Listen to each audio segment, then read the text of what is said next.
Unfortunately, I come to speak in front of everyone today during probably the most difficult part of my career. And probably have more problems to talk about than solutions given the state of our logistics environment at least in Luzon these days. I'll try to keep it as general as possible so that we can talk about more specific things later during the panel. And I also see Michael here, and I know he's got a lot of specific things to talk about, so I won't steal any of his thunder and leave the serious stuff to him this afternoon. Look, we all know what 2014's hot topic is.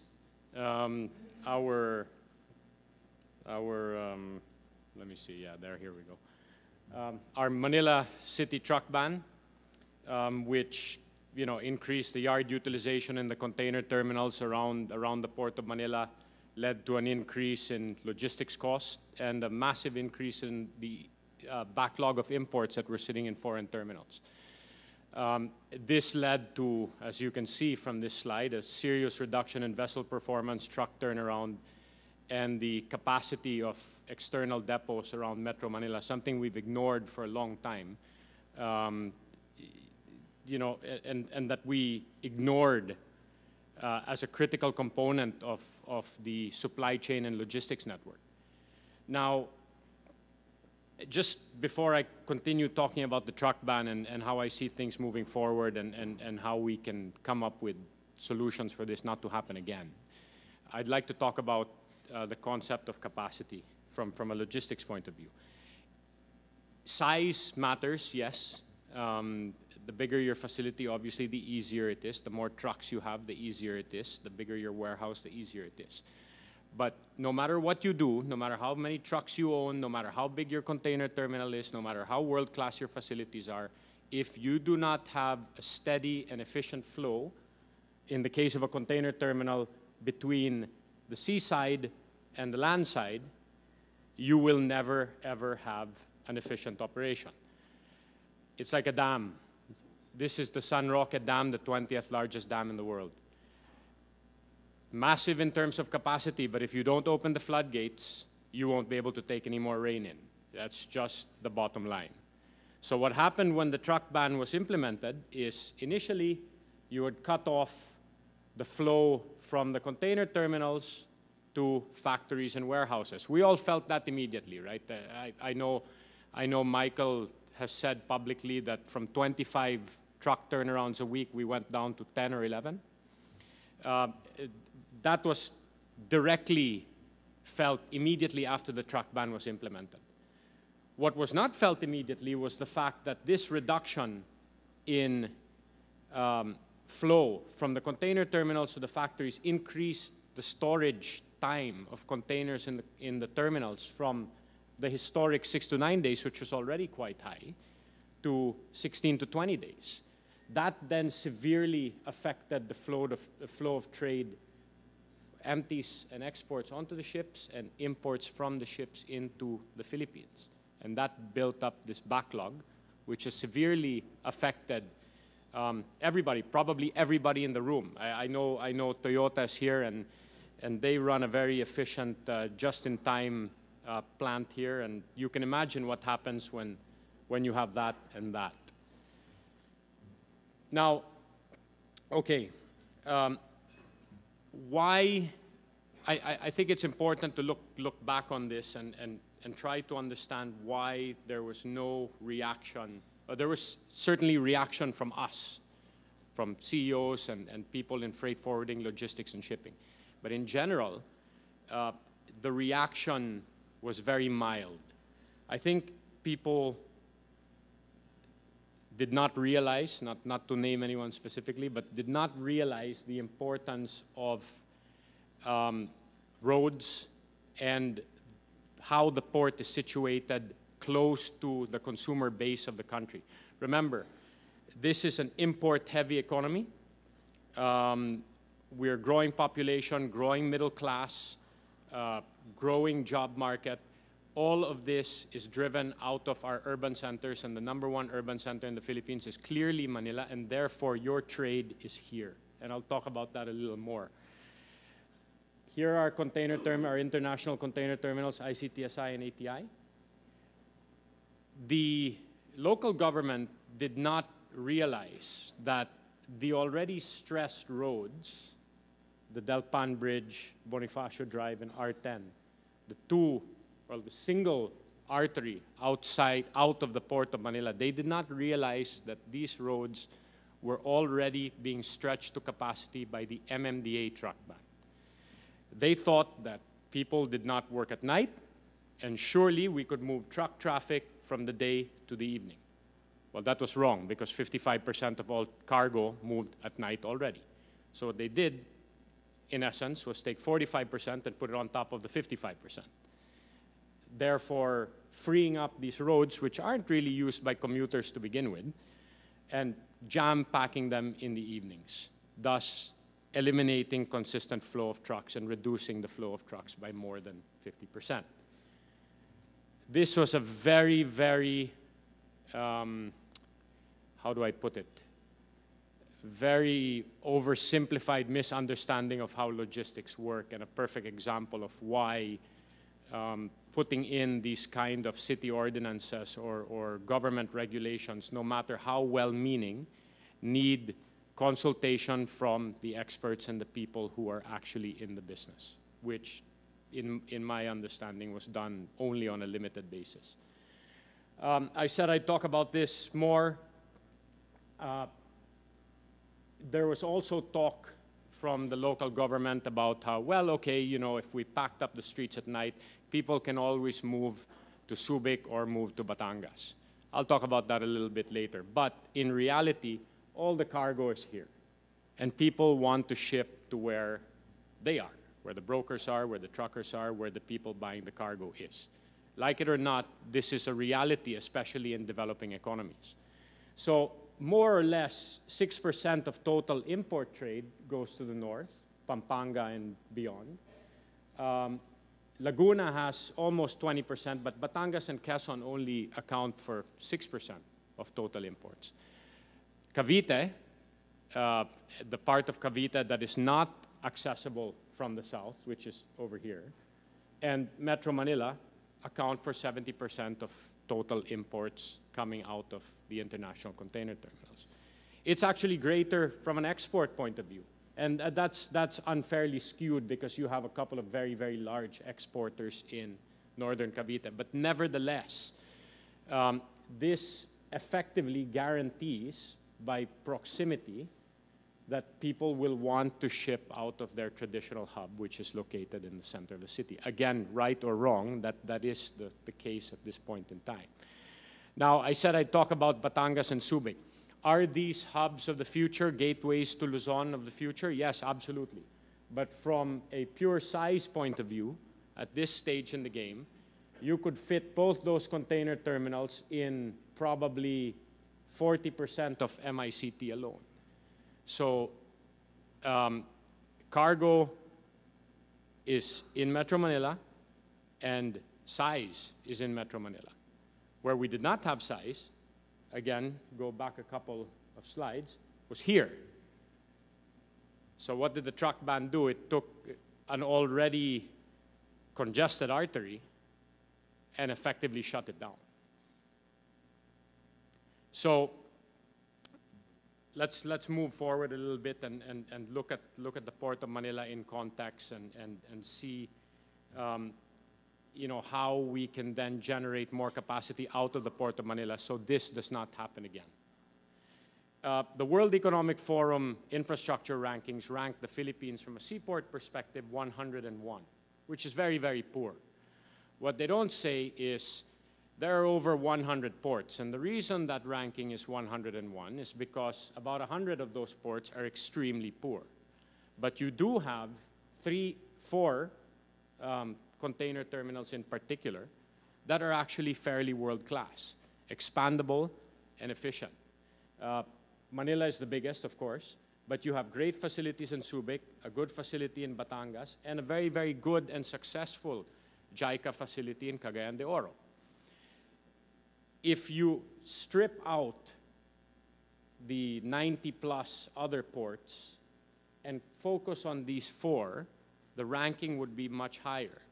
And what we should be concentrating on as government is how to maximize the efficiency and the capacity of these existing facilities by ensuring that capacity is balanced across the entire logistics chain. When I say balance, same capacity for ports, trucking, our road arteries, and systems and regulations. Systems and regulations determine capacity as well. If it takes you 20 days to process a document, you're effectively reducing the capacity of your infrastructure, and that is not what we want. The reality is, going back to the Port of Manila and focusing on how to ensure that the truck ban, the impact of a future truck ban or other ordinances do not happen again, is that the Port of Manila is actually a massive facility. These are the G20 nations, okay? And every single one in yellow is a country that does not have a port bigger than the Port of Manila. So you'll be very surprised. No port in Australia is bigger than the Port of Manila. No port in South Africa. No port in Italy. No port in France. No port in Russia. Individual, single port. I'm talking from a container point of view. No port in Argentina. No port in Brazil. No port in Mexico. No port in Canada. These are all significant economies, significant logistics industries there. But not one of them has a port, single port, bigger than the Port of Manila. I'm not even going to talk about China because they have fishing ports which are bigger than the Port of Manila. But anyway, many of these ports, we are not alone, many of these other ports are congested in one way or another, and we've been looking at a lot of these places for examples on how to solve the problem now that we don't have the truck ban here. So we've been really focusing on what they've done in a lot of these other places, and we've come up with some pretty good solutions.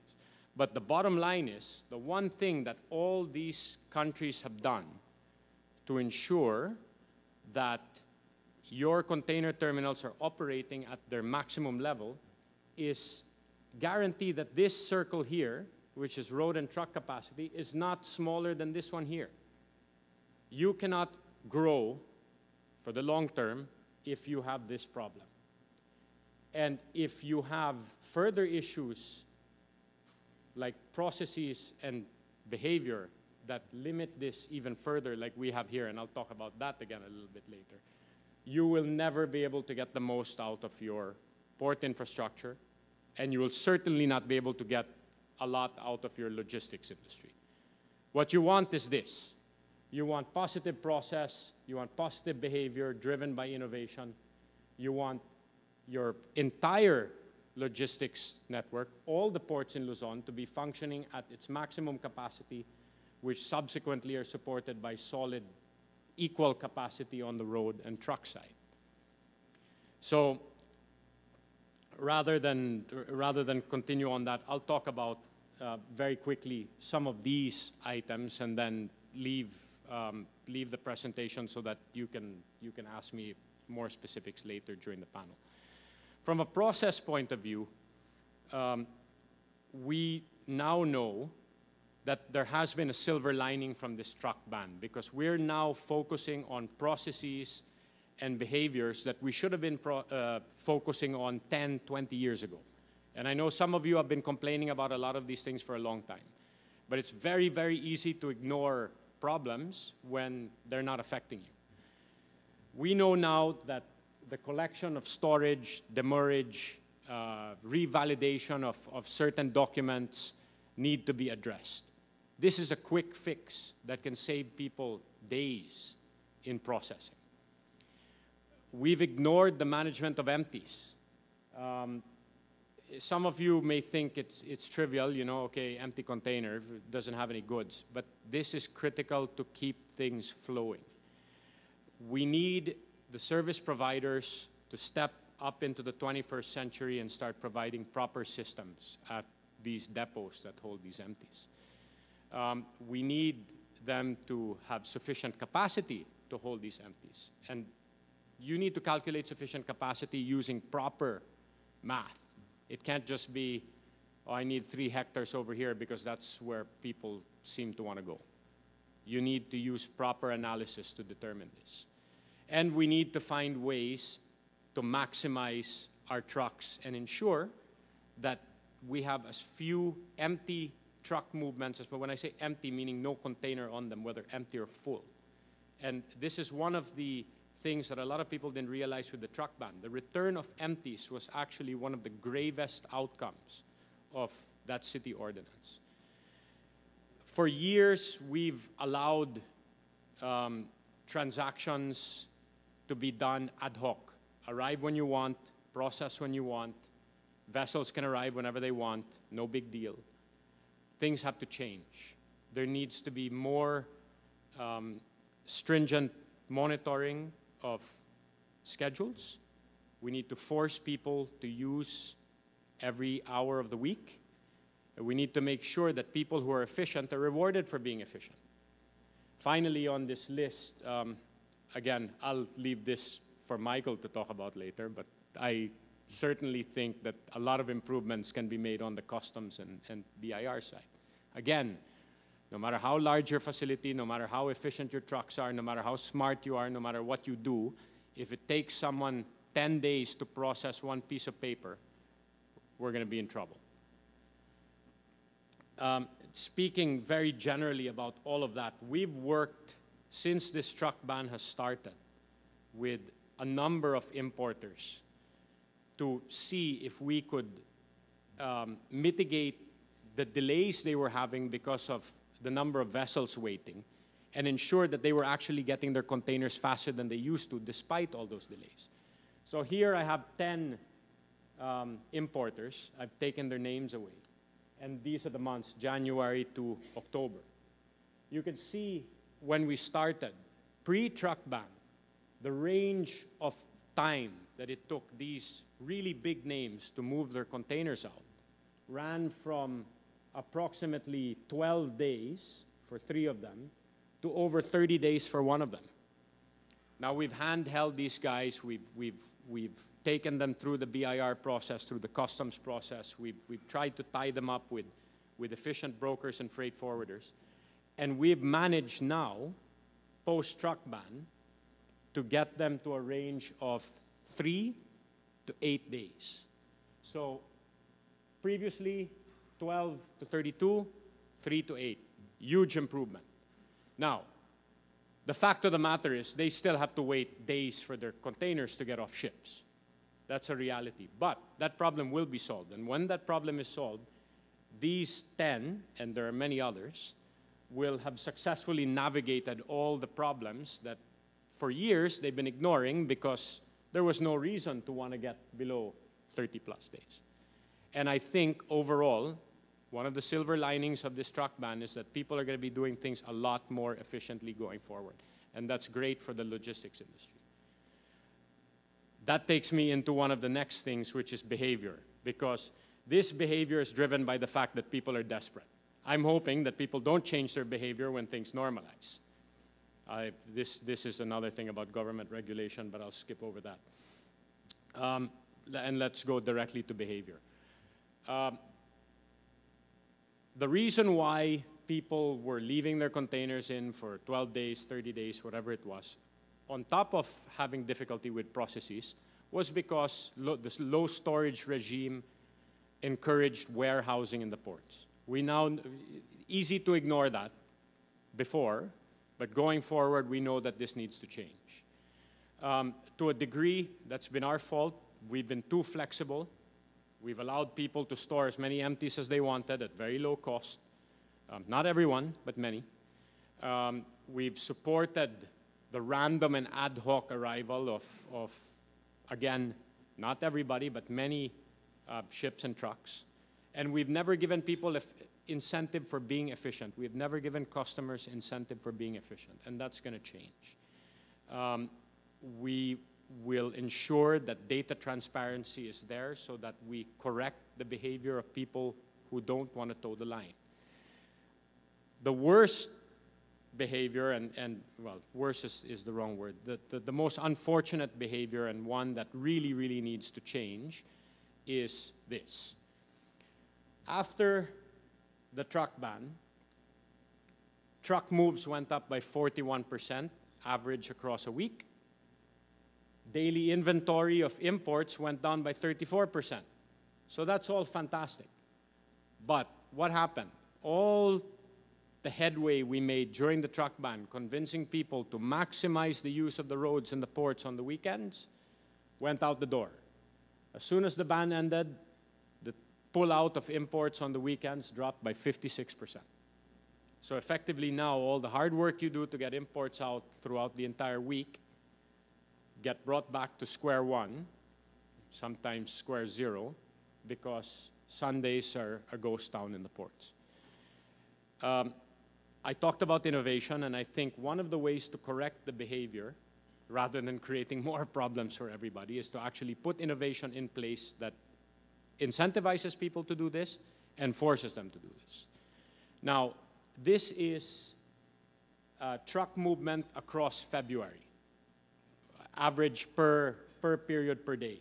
As you can see, very heavy on Thursdays and Fridays, very, very light on Sundays and Mondays. This was before the truck ban. During the truck ban, this increased a little bit, but now it's back to this kind of trend. If you take the general average truck movements for the Tuesday to Friday period, you actually come up to this line here, which is well below how much you're stressing the roads on Thursdays and Fridays. If you are able to use technology, and I put here VBS, which stands for Vehicle Booking System, to even out these truck transactions across the entire week, you increase annually the potential truck flow by 21%, which means you increase your potential capacity by another 21%. This is free capacity, free. No infrastructure investment, no superstructure investment, no investment in anything but diligence and the system to put it together. This system would allow you to incentivize people to come here, discounts perhaps, penalize people for coming here, penalties. What this also does, and most importantly, is it takes our stressed roads and buys us time to develop proper roads going forward, roads in and out of all our ports. And this isn't something we should just do in Manila. This is something we should do in Batangas, in Subic, in Cagayan de Oro, in Davao. We know that there is very, very poor road infrastructure in the Philippines. And it is essential we get the most out of our roads and limit the impact of the logistics industry on the other users of these roads. We know how many cars are being brought into the Philippines every year. This is going to come to a head unless we do something like this and maximize the flow through these roads. Now, that's a very short-term solution, and we're already working on that. But what is the real way forward here? We have some capacity, additional capacity in Manila. We've now started developing that to take more empties in, to ease the congestion that people are feeling with empties outside. We're paving more area every week, and actually it doesn't look like much, but in that particular area right there, you can already fit 4,000 20-foot containers. That'll go up to 8,000 when we do that. Once we've eased the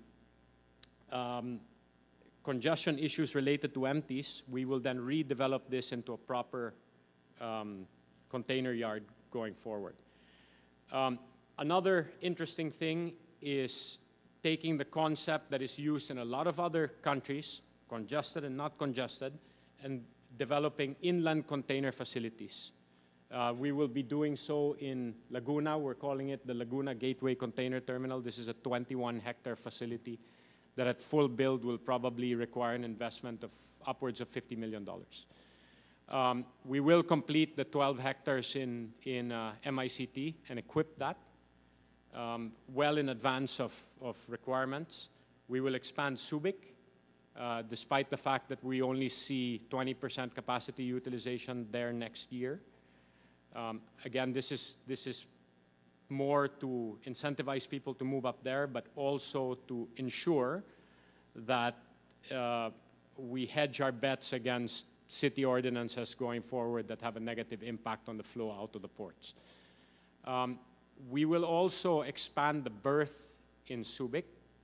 If there's any media out there, this is me talking, not ICTSI. We're a publicly listed company, so if this was ICTSI talking, we'd have to do a disclosure. This is me talking, strategically speaking.